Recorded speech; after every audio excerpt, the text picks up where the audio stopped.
issues. So, this is now a big agenda for the European Commission, and they're starting a whole series of legislative proposals which they're sending to us in the Parliament. So my first question is, why now? Why is sustainable finance coming to the top of the list of important items right now? And I think a really important reason for that is the Paris Agreement. So, I know it's going to be disappointed, the Paris Agreement didn't go far enough, but nonetheless, it set important targets that we have to meet if we're going to tackle climate change, and it did say that we have to stay within 2 degrees and we have this ambition of 1.5 degrees. So that's really set an ambitious target for governments to live up to. And backing that up, European policymakers are now saying, and in order to do that, we have to shift our attention to finance. Because we have actually made good progress in terms of decarbonising our energy supply, and we've made progress in terms of making industry more energy efficient.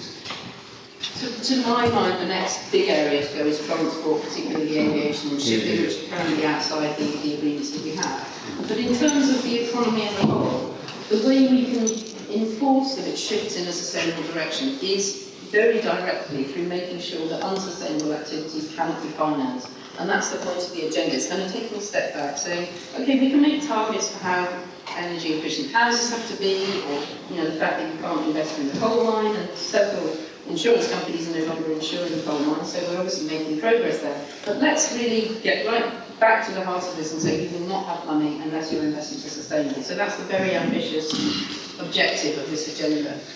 And I think it's really important to say, it was really reassuring that my report received support from nearly all groups in the Parliament. I always say only the far right and the Liberals opposed it, because that makes the Liberals feel really bad about what they did, which they should do. But by the time it got to the plenary, I had about half of them on board and the other half abstained, because I obviously wanted 100%. But anyway, so we got something like 80% of the Parliament supporting this, and that's absolutely crucial, because what we're talking about here is giving a signal to financial markets and to the economy as a whole to say we as politicians have decided, for example, that we're going to phase out fossil fuels by the middle of the century. Now the important thing to realise is that a fossil fuel asset will still have value. A piece of coal, you put it in your fireplace, it's going to keep you warm. If you put it in a power station, it will create electricity. These assets are not going to lose their value because we've moved on and found better technology. They lose their value because we as politicians decide that we will no longer have them because we're protecting future generations. And that's why it's incredibly important that we signal to financial markets where the assets are that are going to lose value over time. Starting with coal, moving on to other fossil fuels, and then moving on beyond that. So that unity of purpose and that clear signal is really important. And actually, when you talk to people from markets, from financiers, insurance companies, and so on, they want that. I had people from banks and insurance companies coming to me and saying, which of your colleagues in the Parliament are giving you trouble because we're going along with your report, which is like, what the hell is going on? But anyway, it's, there is a real clear understanding of the market. I mean, we can argue about how much profit they should be making and who should be owning these assets and so on. But we're not arguing about the fact that we have to tackle climate change, and that's where we have to have this real balance.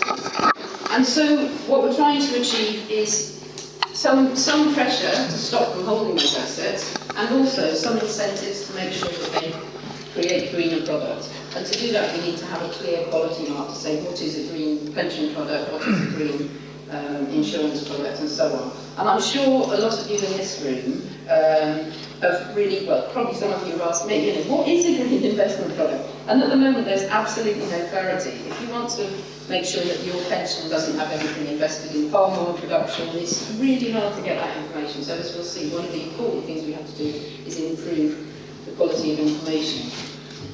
But I think what's really important to realise, and often we don't realise this, is how powerful a tool money can be. I think sometimes as Greens, we've got a sort of hostility almost towards money and banking. But the point is, it's not a neutral thing. It's like the algorithm that runs our economy, but you can tweak that algorithm and suddenly the incentive for the economy is to move it in a totally different direction. And that's why I think it's such a powerful tool, to think about finance, to understand money, and then to make sure that the way it's working is for social and environmental benefit. Obviously at the moment it's working very much in the opposite direction. And of course we also have the problem that if you're trying to get investment for a wind turbine or an organic farm or anything that's actually useful and practical, a financier will always make a lot more money just essentially taking a position short and betting on different different currencies, that will always make you more money faster than actually investing in the real economy. And if you look at the British economy, this is one of the worst problems we've got. You could call it a finance curse, because we have this very strong finance sector, so an awful lot of our money is just revolving and revolving around in the city, making a small number of people extremely rich and starving the real economy of the finance it needs. So I've tried to do something about that in other files I've worked on, and I have to say I haven't had very much success, because obviously the finance lobby are incredibly powerful. But in terms of sustainable finance, I think we can at least start to shift the money that's going into the real economy in a much more positive direction. So there's already good developments in this area, and what we're trying to achieve, and this is what happens when European policy making works best, it does become a race to the top. So certain European countries make advances in certain directions, and we all say, oh, that's a good idea, let's make sure that everybody across Europe has to do that. So, for example, the French have made some good progress in mandatory reporting, meaning you have to know what's in the box that you're buying, whether it's a pension fund or whether it's a bank account or whatever. And then the German, as I'm going to say later on, I think what the Germans do really well is making sure that a lot of their banking and therefore their money creation is actually in the public sector anyway. So there's automatically a sense that it's moving in a more social and environmental direction. The Bank of England was actually at the head of this agenda. Mark Carney was key to establishing the idea of stranded assets. Who knows what a stranded asset is in here? Okay. So basically what a stranded asset means is something that is it's basically losing its value because you cannot continue to hold that over time. So if you think about you're holding on to a share in a coal mine, because we've decided that we're phasing out coal over time, if you hold that asset, it will decline in value. So that in itself is a problem, but there's also the problem that if you're holding a whole lot of stranded assets as a bank, that then constitutes a systemic risk to your bank as a whole, and eventually to your financial system. And it was really encouraging that Mark Carney, who's the boss of the Bank of England, kind of got onto that idea really early and said, you know, we've got to eliminate these stranded assets. And the whole concept of stranded asset is really valuable in being able to link what is originally an environmental crisis and point out how that can, in fact, in the end, create a financial crisis, create financial instability. So then we have really great work being done in Sweden. I haven't got a really nice photo here of the Green Deputy Prime Minister, but maybe you've seen that where she's signing the Climate Change Act into law, and she's got a sort of piss take of that photo with Trump, and she's got a load of women lined up behind her, it's just fantastic. Anyway, she's made some really good strides in terms of making sure that they have this ambitious agenda and sustainability, and you know, right across their economic policy, and they have a finance minister who's also green. This is why we need obviously fair voting and Greens in government, but I'll leave that aside. And then the Netherlands, which I didn't know until I was an MEP, but they're kind of leading in terms of European pensions, and so they're very focused on the threat to pensions from the tragedy of horizon, which means you don't look far enough in the future, and the stranded assets that they're holding there. So when I started thinking about money, I found this quite interesting, the idea of risk. I also had a student that did a whole PhD on risk in the Brazilian banking system, which was really interesting. What does risk mean? It's clear, isn't it? We saw this in the financial crisis, that if you work in the city, if you're a financier, then in that world, risk is rewarded. You take an enormous risk, it pays off, you've made yourself an absolute fortune. Essentially like gambling. Risk operates like gambling in terms of the finance market. It just doesn't work that way in everyday life. Most of us are risk averse. I'm incredibly risk averse myself. But probably most people in this room would, they give up the chance of a huge windfall if it was a risk of also making a great loss. But finance doesn't work like that. It encourages people to take those enormous risks. But the problem is the biggest risks of all, which are the ecological risks, are just not priced into the system at all. I mean, the biggest risk of all is presumably your debt. You may be very attached to your money, but most people see debt as a bigger risk than losing your money. If we look ahead into the future, we are making decisions now which mean that our grandchildren will not have the chance of a good life, or perhaps any life at all. But those massive, enormous risks are simply not priced into the financial system. If they were, we wouldn't be investing in the kinds of things we're doing. We'd immediately take all our money out of fossil fuels, right? Because we know that the fossil fuel economy is driving our planet towards destruction. So one of the things we're trying to do with sustainable finance finance is to put those risks back into the financial system so that they're properly reflected there. And of course, if you're thinking about the survival of life on Earth, that is presumably a risk you will place infinity on. So it's quite difficult to price those in adequately. And at the moment, they're basically not priced in at all. So I've already discussed stranded assets in terms of climate, but let's think about how we might extend that concept. So one of the things that we think is really important in terms of not building up costs for future generations is sustainable farming. And intensive farming is effectively destroying its own productive base, because you're losing soil, you're using pesticides that kill pollinators, so you can't produce your crops. So there's a very important area of creation of stranded assets in intensive farming as well. Oh yeah, I just wanted to say this is quite important. If you're less than 35, the bottom line of all of this is that if you have any fossil-related assets in your pension, then you've been missold a pension. Right? Because we know we're phasing out fossil fuels by 2050. By the time you retire, any pension fund that has fossil fuel assets in it will not pay you an income. So that's what we mean by eliminating the assets that will lose value over time. And it is important to everybody here, because we're all going to be depending on income in the future, which will depend on assets that currently are massively overvalued. This is just a graphic which probably quite a lot of you know well, which is about the environmental overshoot. And I think it's important to note that the area where we're most focused on is climate change, which is the one there. You can see that to be safe, we need to live within the green circle, basically. Climate change, we're already overshooting. But look how much we're overshooting over here in terms of biodiversity loss and the disruption of the nitrogen cycle. Both elements of unsustainability that arise from our farming system. So when we think about sustainable finance, it's beginning with the area of climate, but we know we've got some really serious ecological risks that we also need to be tackling very rapidly. So I wanted to talk a little bit more about this idea of disclosure, which effectively means the finance sector telling you what's in your financial product. When we were debating this in the Parliament, it was pretty amazing that the right wing of the Parliament were resisting this. And I was sort of saying to them, how can it possibly be right? I mean, the theory of economics tells you, the assumption of perfect markets is that you have perfect information. But they were somehow justifying the fact that they didn't have to tell their investors, their customers, what was in the products they were buying. And part of the reason they say that is because they themselves don't know. You deposit your money, it becomes a huge sort of amorphous pool of money. Some of that goes off to pay for aviation development, some of it goes to pay for palm oil plantations, maybe some of it pays for wind, but they simply don't know. And so, a lot of us in this room, I think, would be really horrified by the thought of where some of our money is going. And so we need much more clarity around the kind of investments that we're making. And actually, we need to extend that right down the supply chain, all the way from the investment manager right down to the customer.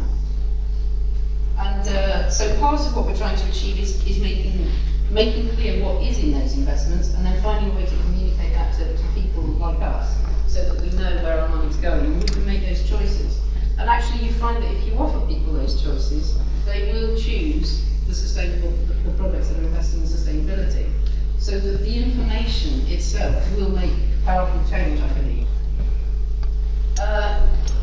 So surveys have found that customers actually do prioritise ESG, which means environmental, social and governance targets. They will prioritise those if they're given the choice. They'll actually even do that if it means they get a lower return. Although in many cases it's shown that the more sustainable investments actually get a better return. So the area where you may have come across this sort of agenda before is probably in terms of divestments, if you've been involved in a campaign to get your own pension fund to divest from fossil fuels, for example.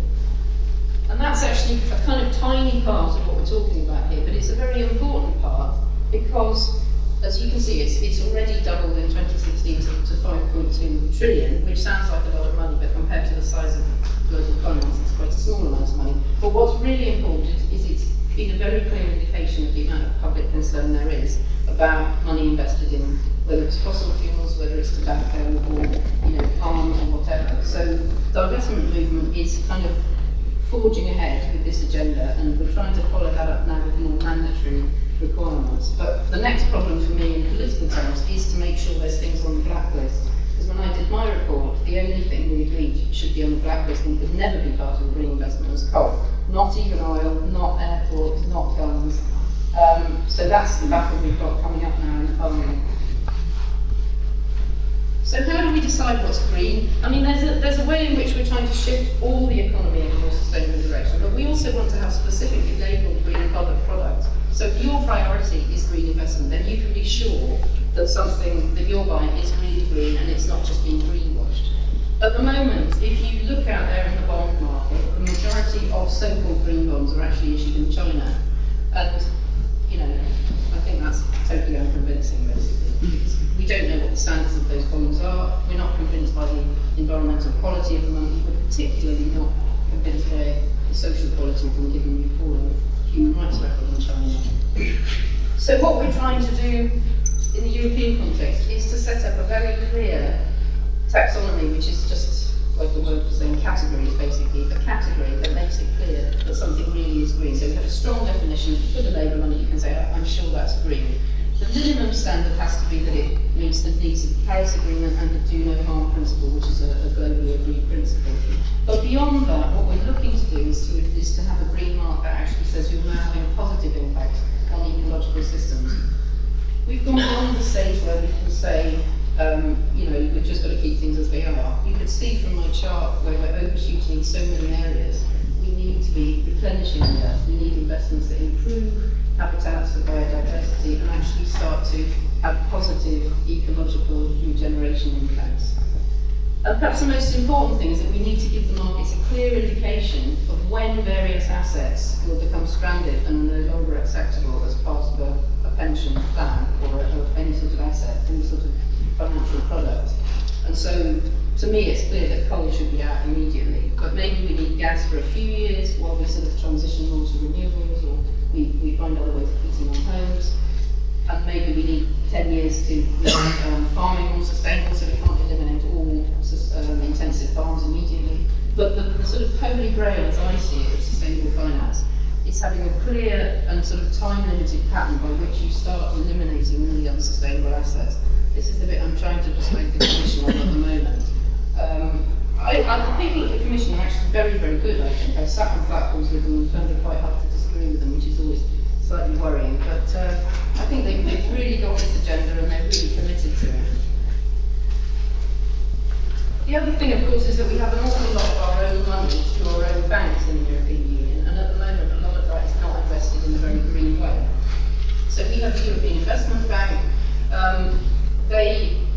Although they did start off the bond market and they have made some very good green investments, they recently approved this appalling loan to the Trans-Adriatic pipeline, which takes gas sort of from Azerbaijan right across southern Europe and feeds it into our gas pipelines here.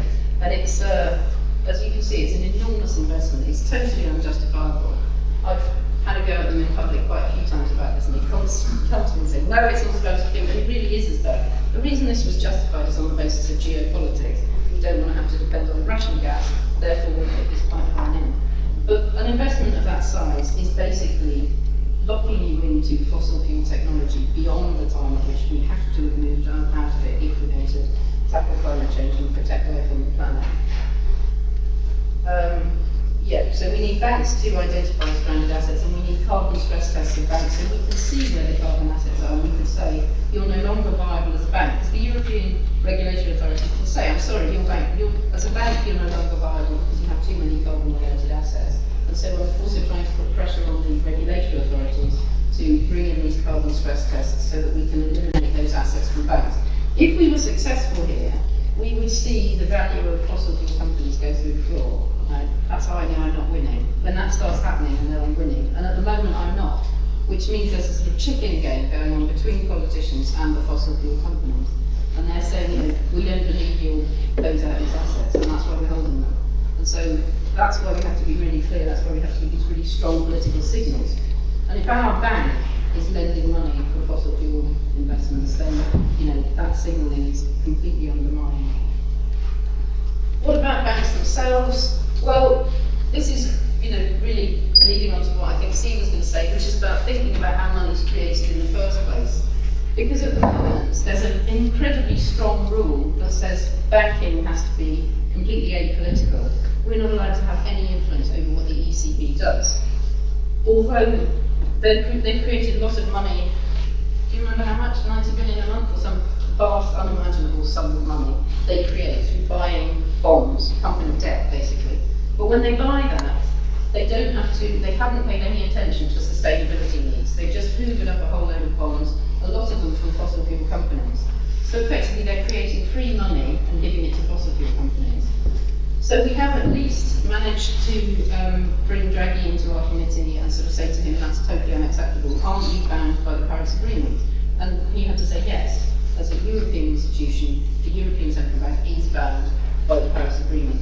But we'd like to go a lot further than that. We'd like to say, for example, introduce credit guidance, which means we could say, when you lend money, 40% of that money or 50% of that money has to be spent on sustainable projects, renewable energy turbines, or something that actually builds a sustainable future rather than supporting the existing unsustainable economy.